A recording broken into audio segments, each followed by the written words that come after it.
To make this lime wine, I'll be using the following. I have 5 pounds of limes. I have 3 cups of white granulated sugar. I'll be using half a teaspoon of Red Star Premier Block wine yeast. And selection of this yeast was due solely to the fact that the limes have such a high acidity. I need a wine yeast that's got enough oomph to hopefully survive in that acidic environment. Plus, it has an ABV of about 18%, which doesn't hurt either. I'll be using half a teaspoon of regular bread yeast, which is going to act as a yeast nutrient for our wine yeast. I need 1 black Teabag, which is going to act as our tannin substitute for a little bit of astringency to our wine. I'm going to need something to juice all these limes with, so I need a juicer.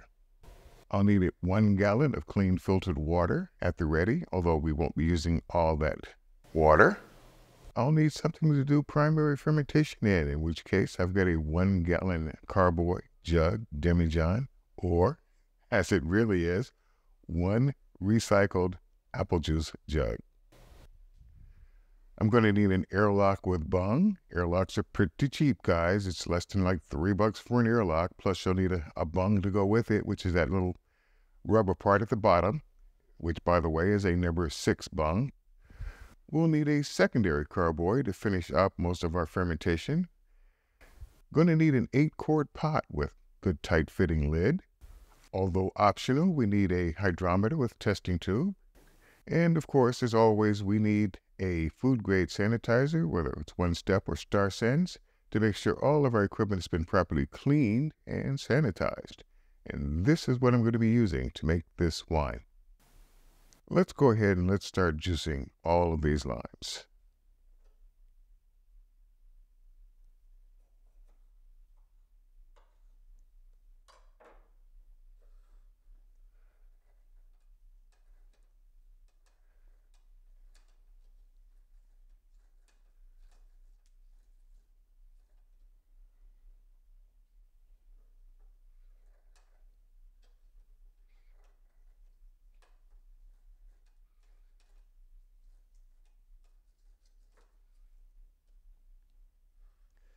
That's 1.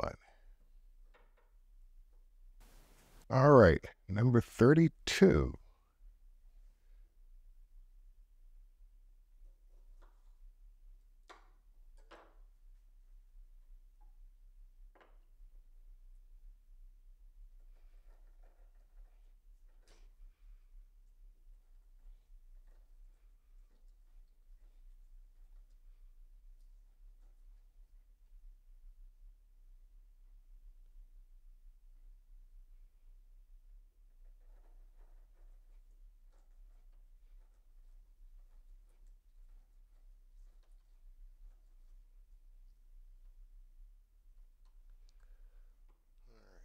Is that little bit of an end piece of a nub? Get that out.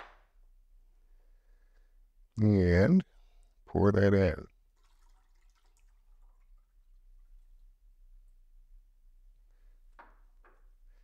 And it looks like I'm coming up at 4 cups of lime juice for 940 milliliters, roughly. Let's go ahead and pour in about half of our water. If I wanted to really be precise, about 9 cups, but I'm going to eyeball it.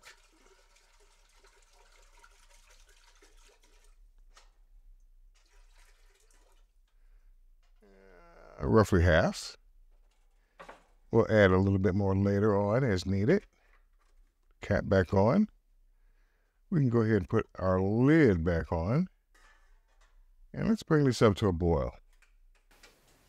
All right, now that our water has come to a boil, let's go ahead and do a couple of things. 1, I guess the first thing I want to do is add in our half a teaspoon of bread yeast,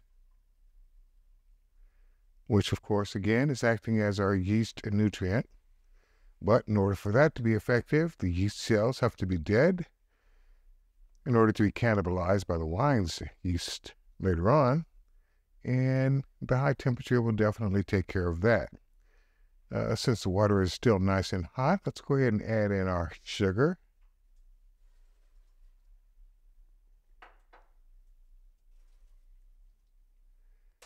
And let's go ahead and stir that in. Good enough. And the last thing I want to do is go ahead and drop in our Teabag, which is acting as our tannin substitute, which you can normally find in like oak barrels or oak chips or oak staves or oak spirals or anything along those lines, which basically adds a little of astringency. And I guess while we're at it, we may as well go ahead and add in our lime juice. Give it a quick little stir.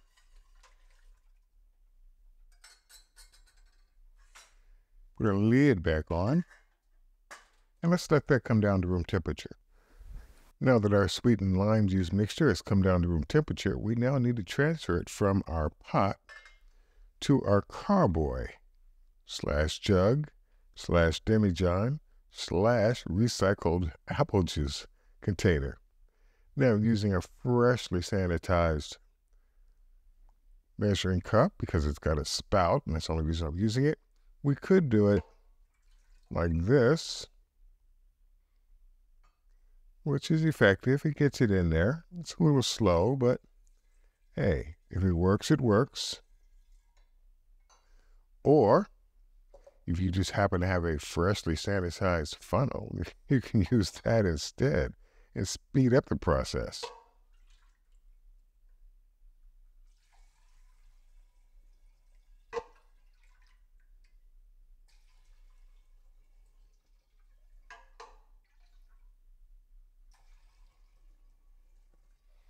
Now, we did put in a tea bag in there. I'm going to go ahead and fish that out because we don't need that anymore. Set that aside. Finish up the process. Or, if you're brave enough, we can go ahead and, I'm not even going to try and do it behind the camera. Go ahead and pour it in this way.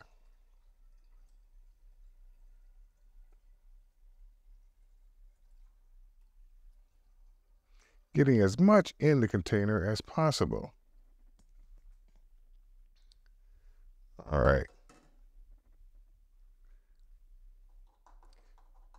Set that aside for the moment because we will be coming back to it. Put a cap on this for the moment. Now, one thing we notice is that our level only comes up to about here with the amount of water that we poured in earlier, which was only about roughly half of a gallon. What we want to do now is a couple of things. One, if you have a cap, make sure that's on nice and tight. We want to go ahead and give this a good shake. Make sure that cap is on really tight and continue to give it a good shake. Or make sure it's really on there and continue to give it a good shake.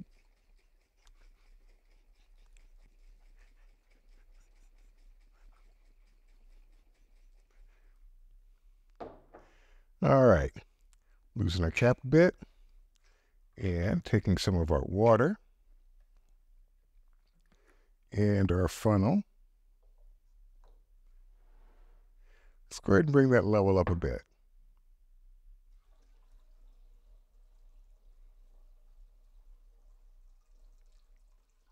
About yay high. Don't know if this is going to be a foamer, which means that once we put in the yeast and fermentation begins, whether or not it's going to start foaming all the way up to the top. So we're going to leave a little bit of headspace just to accommodate that particular feature. For the moment, let's put our cap back on and move on to the next step. Now, if you have a hydrometer, now would be a good time to go ahead and take a reading. Let's go ahead and do that.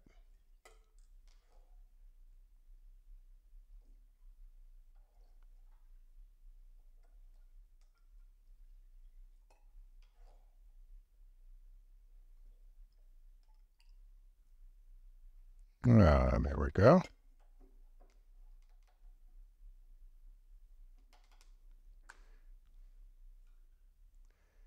And it looks like our reading is going to come in at,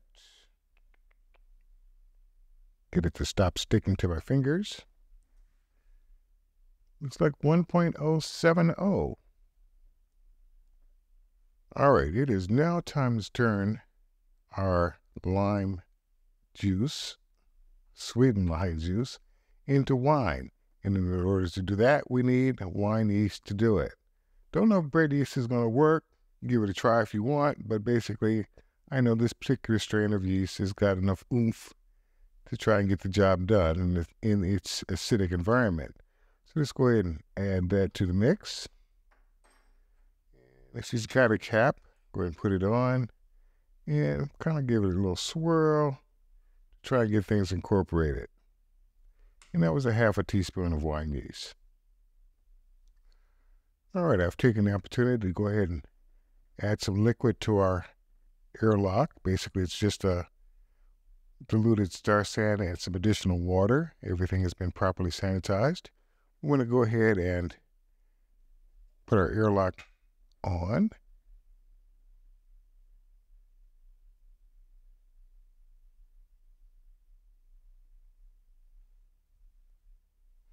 And as the yeast begins to consume all of the sugar and residual oxygen, it'll release CO2, and that'll basically funnel its way through the airlock. And consequently, any little bugs that might get in will basically just get trapped in the airlock and not make its way down into our wine to be. All right, now that we're making it, let's label what we're making so we know what it is. We're making a lime wine, and we started it on this date, and the original gravity was 1.070. And the reason why we're labeling it is because if this is the only batch you're making, you don't need a label, but you know what it is you're making. But when you're adding it to the closet with the rest of the stuff you're making, then you might want to be able to keep track of what's what when you started it, and later on, how much alcohol you're going to end up producing. And this is basic information that will help you with that. Now, over the course of the next several weeks, you're going to begin noticing that there's going to be a layer of dead yeast, or least, developing along the bottom of your carboy. I like to basically rack the wine off of that layer, just in case it might give off flavors, into a secondary carboy, and repeat the process every so often until the wine is clear. Generally, the whole process takes about, I like to say, arbitrarily 12 months, which is when you'll see the tasting of this wine. Of course, in addition to the periodic rackings at the end of the process, there's going to be a final rack, and there's going to be, if necessary, degassing. Most of the wines that I make will go dry, therefore will have absolutely no sugar in it whatsoever. So there'll be a process of back sweetening it. Then we're going to go ahead and bottle it and then pasteurize it. Because we don't use sulfites on this channel, that's a way of stabilizing the wine or killing off any yeast, which, because we added additional sugar at the end, might restart fermentation, so that's going to stop all of that. Then we're going to cork it, label it, put it away, and again, 12 months' time, we'll have a taste testing of this wine. So, therefore, if you like what you see here, please click on that like and subscribe button. Notify helps as well. Become a member, become a patron, help support this channel out. So, again, I'll see you in 12 months. All right, time's up. It's now been a year and 5 days since we first started making this lime wine. I'm going to try and keep this one as short as possible. A few particulars. Let's see. Lime wine, born 11/5/2023. ABV came in at 9.98%. It's been back sweetened and it's been pasteurized. All right. I mean, you should even be able to tell from here that it's a little hazy wine. I mean, there's no ifs, ands, or buts about it. You're going to be drinking a hazy wine.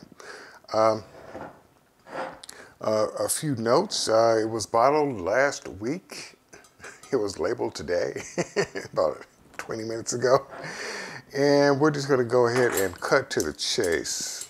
Oh, 5 bottles out of the batch. That being said, I can say this. I'm hoping that pasteurization and that extra week sitting in the bottle would have done 2 things that I noticed while I was back sweetening it. And you won't know until you wonder why you got a little tiny speck of cork floating on top. Dang. Is it going to go in the glass? Nah, it's going to the bottom of the bottle, which is fine. I'll worry about that one later. I'm going to worry about this one now. Hey, it happens. All right. Okay, even though it came in at 9.98%, the alcohol is present.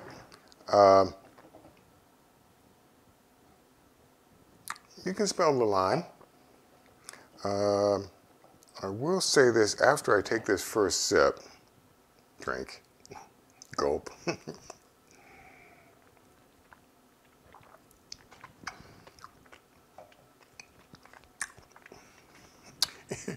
All right.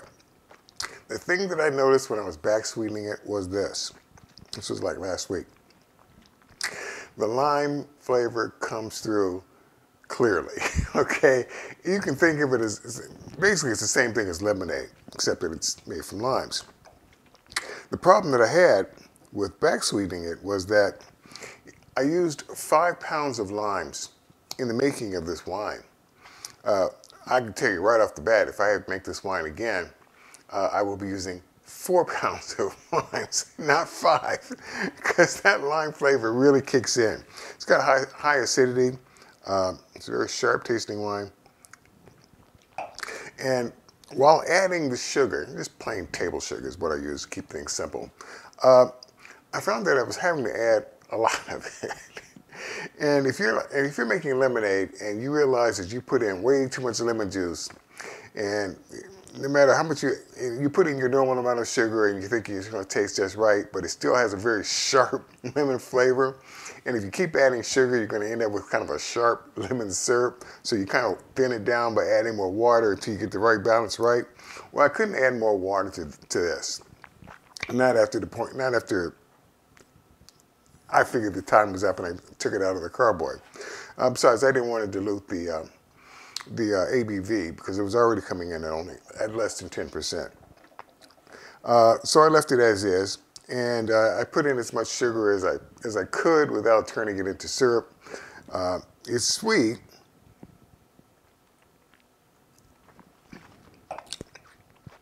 but it's definitely tart. It's a drinkable wine, but it will definitely cut through whatever foods you think a good sharp wine will be required to do so.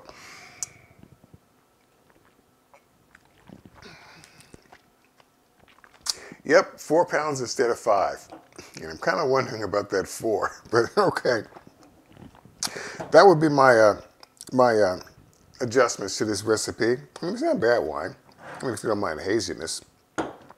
For those of you people out there who are using bentonite or whatever wine clarifiers that you normally would use, since we don't use it on this channel, hazy wine. But no, other than that,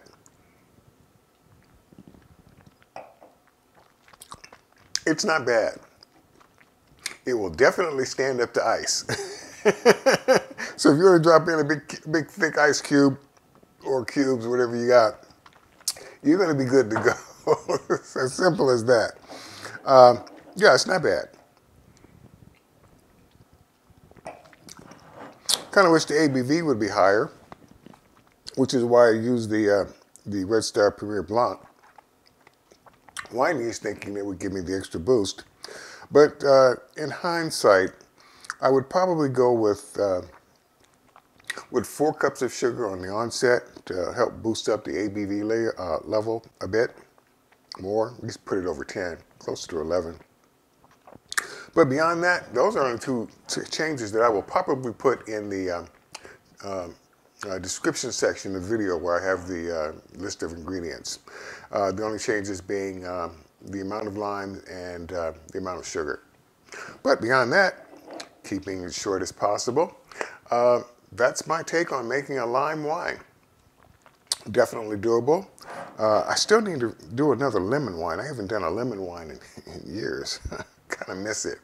Either that or a lemon mead, either or. Probably a mead, if I can afford it. But there we go. That's my take, once again, on making a lime wine. See you in the next video, because I still got 1, 2, 3, 4, at least 3 more videos in the wrap-up video, making 4 to go. So until then, I'll see you.